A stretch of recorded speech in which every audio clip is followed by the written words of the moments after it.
나는 스피로스 사티에 대해 어릴 때부터 알고 있었다. 이 섬나라 안에서 으뜸가는 저승세계 전문가라는 그의 악명은 어린 나에게 환상과 두려움을 동시에 심어주었다. 우리 교구의 목사는 어린 우리들에게 이 악마의 힘을 지닌 스티로볼로스의 마법사를 경계하라고 주의시키기까지 했다. 그로부터 20년이 흐른 뒤 까맣게 잊고 있던 이 마법사에 대해 다시금 호기심이 생긴 것은 문헌학자인 옛 친구를 만나면서부터였다. 8월이 끝나갈 무렵 나는 스피로스 사티를 만나기 위해 친구와 함께 스티로볼로스로 향했다. 이 베일에 가려진 사나이는 소문처럼 악마적인 마법사가 아니라 자신을 영혼의 치유사라 소개하고 있는 비범한 영적 스승이었다. 겉으로 보기에 그는 공무원 생활을 하고 은퇴한 평범한 할아버지였지만 실제로는 죽은 자의 세계를 넘나들고 지고한 절대자의 사도로서 불가사의하고 초자연적인 힘을 통해 병든 사람들을 치료하는 신유가였다. 그는 사람들의 고통을 덜어주고 참자아를 찾도록 돕고 있었다. 사람들은 그를 다스칼로스라고 불렀다. 저는 당신이 행하셨다는 기적적인 치유에 대해 들었습니다. 그런 기적을 제가 목격할 기회가 있을까요? 자네가 전해 들었다는 치유는 사실 내가 행한 것이 아니라 성령께서 행하신 것이네.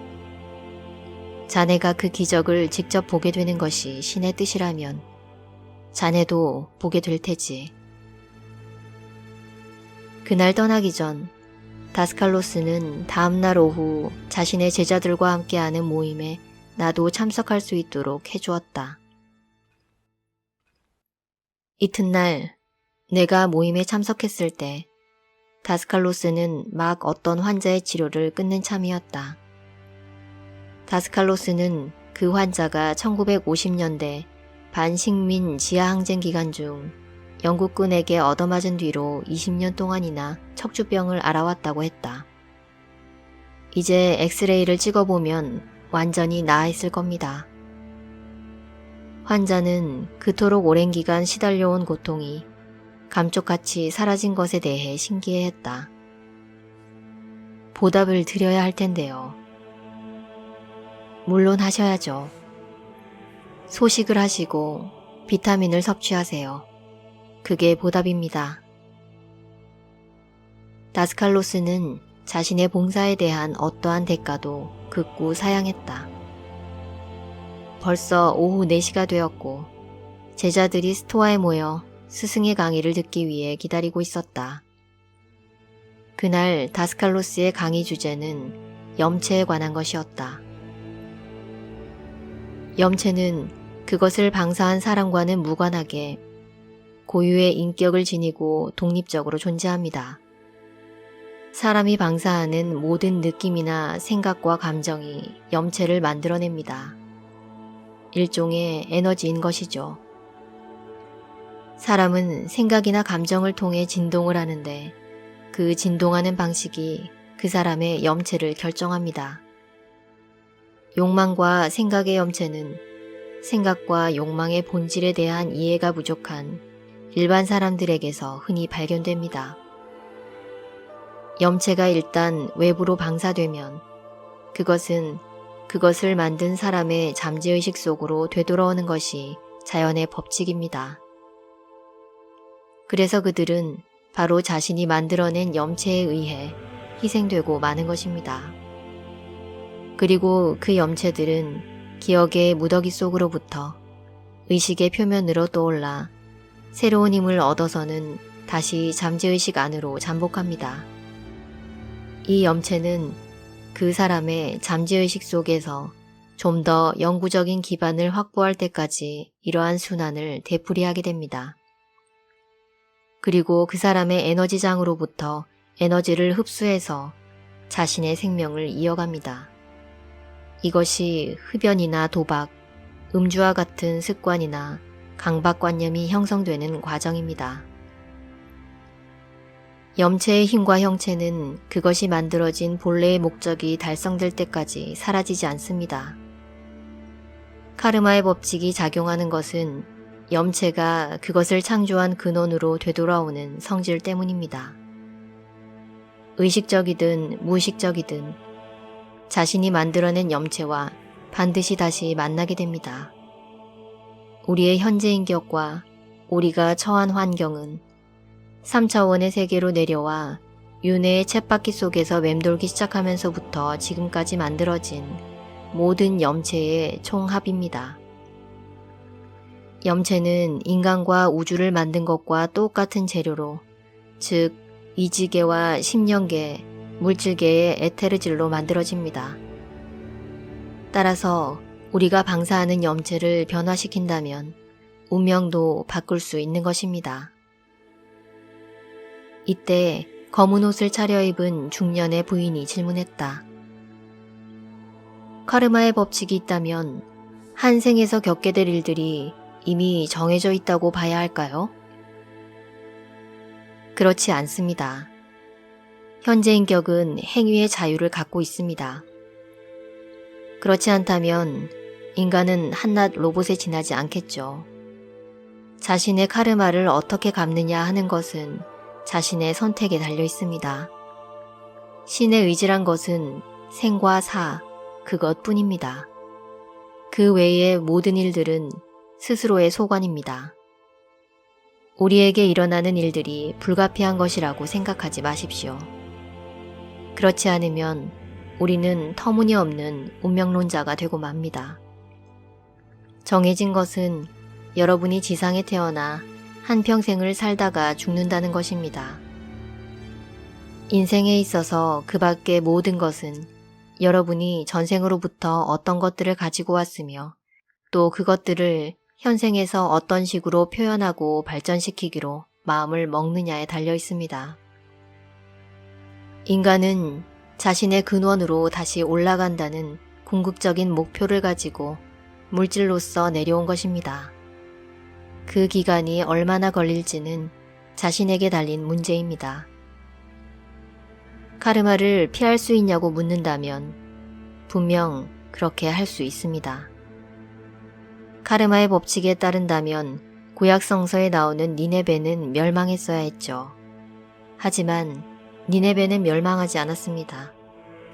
왜냐하면 니네베에 살고 있는 사람들이 진심으로 자신들의 잘못을 뉘우쳤거든요.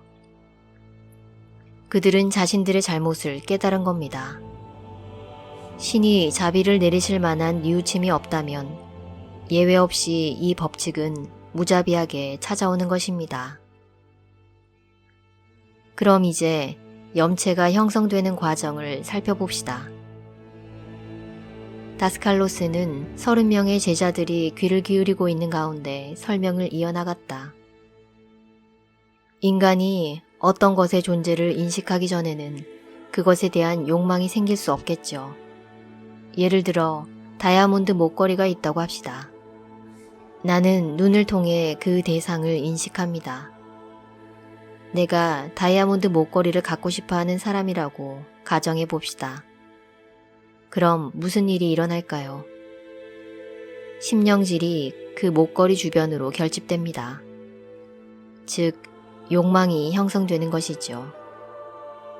욕망의 탄생이 가능케 하는 것이 바로 이 심령질인데, 이 경우엔 목걸이를 어떻게 손에 넣을까 하는 생각이 뒤따르게 됩니다.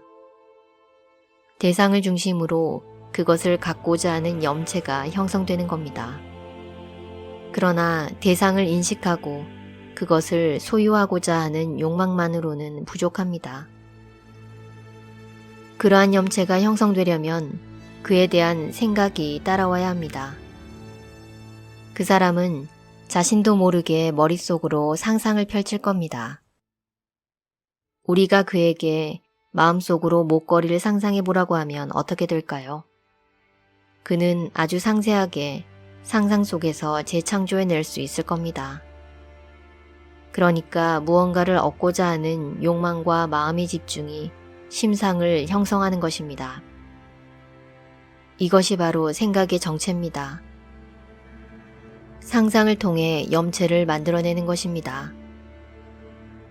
우리가 살고 있는 이 3차원의 세계는 외부에 그 어떤 좋은 것들이 널려 있더라도 우리의 내면에서 그 가치를 느끼고 있는 것만이 의미가 있는 것입니다. 이를테면 흥미가 없다는 말은 외부의 대상이 우리의 마음에 전혀 끌리지 않는다는 뜻입니다. 그건 아무런 의미가 없는 것이죠. 그러니까 모든 것의 뿌리는 우리의 마음, 내면에 있다는 것이 핵심입니다. 말하자면 이기주의는 그 자체가 자의식이 강한 인격 속에 형성되어 있는 하나의 염체라는 것을 알아두시기 바랍니다. 일반인들의 눈에는 이 염체의 에너지가 보이지 않지만 나는 어떤 사람에 대해 악한 감정을 품고 있는 사람에게서 어두운 녹색 계통의 악취를 풍기는 뱀의 형태를 한 염체를 보기도 했습니다. 투시 능력자들은 실제로 이러한 괴상한 형태의 염체들을 보기도 합니다. 한 중년 남자가 질문을 했다. 무의식적으로 만들어낸 염체의 힘을 중화시키거나 해체할 수도 있나요? 염체의 힘과 형체는 그것이 만들어진 애초의 목적이 달성될 때까지는 결코 사라지지 않습니다. 우리는 염체에 대해 이번 생에서만 책임을 지는 것이 아니라 그 후의 생에서도 책임을 져야 합니다. 그렇기 때문에 염체를 만든 사람은 자신이 만들어낸 그것과 언젠가 반드시 마주쳐야 한다는 것입니다. 누군가가 또 질문을 했다. 흡연이나 음주벽과 같은 염체는 어떻게 맞설 수 있을까요? 무엇보다 그런 염체와는 대적하지 말아야 합니다. 그렇게 대적하는 것은 염체에게 더 힘을 실어주는 결과가 됩니다. 그 에너지를 중화시키는 방법은 그것을 무시하는 것입니다. 무관심은 염체로 하여금 힘을 잃게 만듭니다. 그것들은 해체되어 버리거나 에테르 공간을 떠다니다 다른 사람에게 옮겨가게 됩니다. 영적으로 진화해 갈수록 우리는 자신이 만들어 놓아 에테르 공간에 떠다니게 만든 염체에 의해 우리의 이웃들이 영적으로 퇴보하게 되는 것에 대해 책임을 의식하게 됩니다. 이제 그리스도께서 너희가 심판받지 않도록 남을 심판하지 말라고 하신 말씀을 이해하시겠습니까? 우리가 방출한 어떠한 염체도 결국은 우리에게 되돌아옵니다. 악한 염체에 타겟이 된 사람은 그것을 발산한 사람과 같은 파동을 가진 경우에만 영향을 받습니다. 그렇지 않을 경우 그 염체는 그의 오라에 부딪혀 발산한 사람에게 되돌아오게 되는데 이때 그 힘은 원래보다 7배는 강해져서 돌아오는 것입니다. 이와 비슷하게 우리가 발산한 자비와 사랑의 염체도 그 대상이 받아들일 준비가 되어 있지 않을 때에는 그의 오라에 튕겨 우리에게로 다시 돌아오게 됩니다. 하지만 그렇더라도 염체는 그의 에너지장에 흔적을 남깁니다.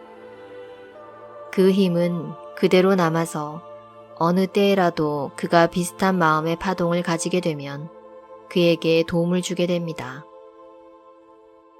그것이 이번 생에서건 다음 생에서건 반드시 그 염체의 영향을 받게 될 것입니다.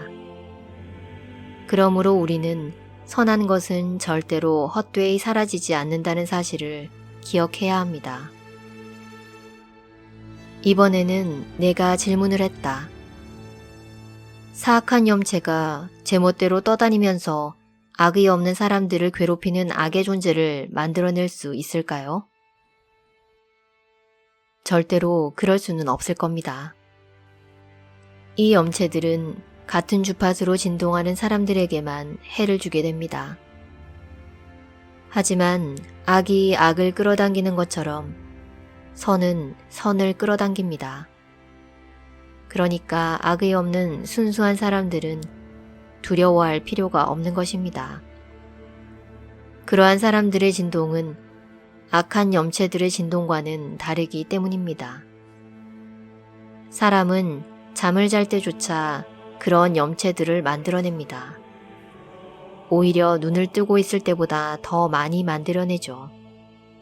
이러한 염체를 만들어내는 건 결국 인간의 생각과 감정이라는 것이 핵심입니다. 그렇기 때문에 우리는 우리의 생각과 감정을 잘 다스려야 하는 것입니다. 마찬가지로 어떤 물건의 소유와 관련해서 질투나 증오심과 같은 부정적인 감정은 그 소유자에게 불행한 일들이 일어나게 할 수 있는 파괴적인 염체를 그 물건에 스며들게 하는 것입니다. 그런 이유로 물건들이 그 안에 염체를 가지고 있을 수도 있다는 뜻입니다. 사악한 생각과 감정을 가질 때 그에 상응하는 진동과 악의 형체가 만들어지는 겁니다.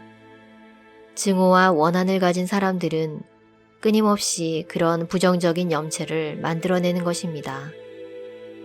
대다수의 사람들이 자신이 무엇을 창조하고 있는지도 모른 채 이러한 생각의 염체들을 끊임없이 만들어냅니다. 그렇다면 악한 존재, 가령 악령이 신성한 존재로 변화할 수 있을까요? 실제로 악이란 것은 존재하지 않습니다. 한 가지 예를 들어보겠습니다.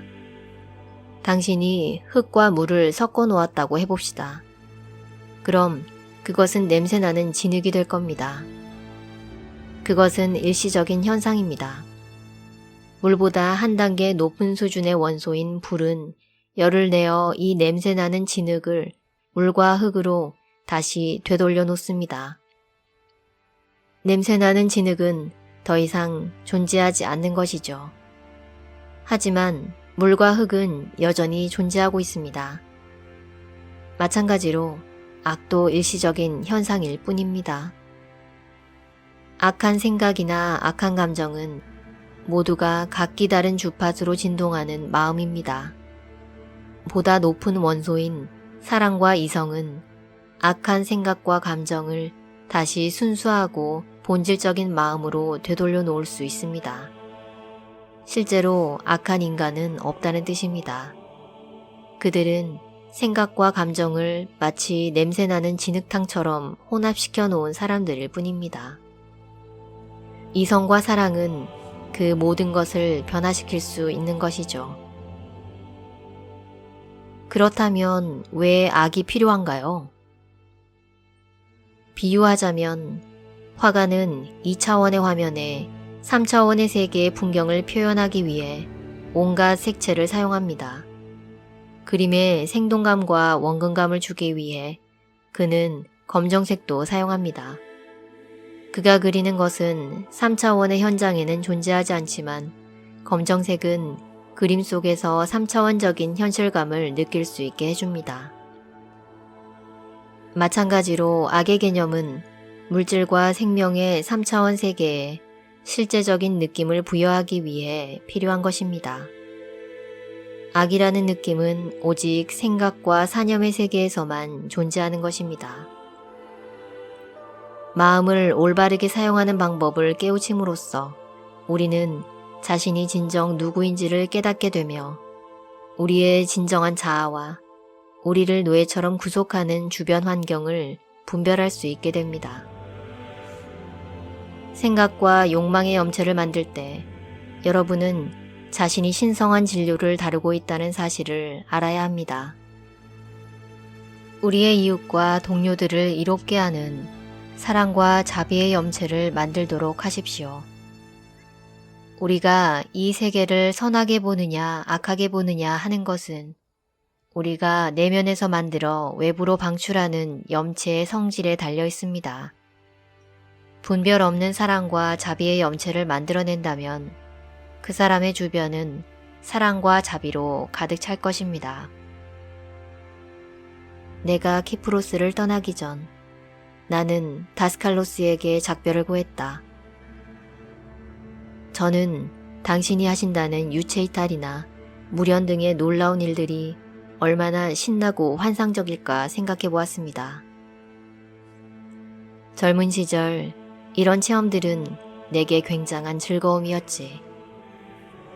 나는 아프리카로 가서 아름다운 이국의 꽃과 나무들을 구경하곤 했다네. 하루는 캐나다 북부지방으로 나를 확장했는데 에스키모인들이 얼음에 구멍을 뚫고 낚시를 하고 있었어. 나는 그런 광경이 있으리라곤 상상도 못했다네. 그런 경험들은 내게 매혹적이었지. 하지만 젊었을 때 그토록 기쁨을 주었던 것이 지금은 그만한 기쁨을 주지는 못한다네. 시간이 흐르면서 사람은 인생의 새로운 가치를 깨닫거든. 나는 이제 이웃들에게 봉사하는 데에서 커다란 기쁨을 만나고 있지. 그래서 이제 나는 순전히 즐거움만을 위한 일은 뒷전으로 미루고 주변의 고통을 덜어주는 데에 필요한 일에만 전념하고 있는 거야. 우린 예전에도 만난 적이 있다네. 신비주의에 관한 자네의 관심은 자네가 몇 차례 태어난 적이 있는 티벳에서 싹튼 거야. 자네는 진리를 찾고자 하는 구도자였다네. 이번 생에서 우리가 만난 것도 우연은 아니야. 나를 필요로 할 때는 언제든 나를 강렬하게 생각하게. 그러면 내가 자네와 함께 있을 걸세. 그는 동서양의 모든 종교와 종파를 초월한 사람으로서 상처받은 영혼들을 끌어안았고 병든 이의 카르마까지 주저없이 대신 짊어져 주었다. 다스칼로스의 범상치 않은 치유 능력과 뛰어난 철학적 해안은 우리의 마음이 물질 두뇌 속에 묶여있지 않으며 두뇌는 단지 마음의 도구에 불과하다는 결론을 내리게 만들었다. 우리 인간은 한갓 육신이 아니다. 우리의 생명은 육신의 죽음으로 끝이 나는 것도 아니다. 영혼의 치료자이자 사랑의 구도자인 다스칼로스를 통해 물질을 다스리는 열쇠는 의식에 집중해 있으며 마음이 물질에 영향을 준다는 말의 진정한 의미를 깨달을 수 있었다. 그리스도교 신비가였던 그는 사실상 인간은 스스로 자초한 기억 상실증으로 고통받고 있는 작은 신이라고 말했다. 우리의 궁극적인 목표는 우리를 만들어낸 창조자와 다시 하나가 되어 자신의 진정한 본성이 신임을 깨닫는 것이다.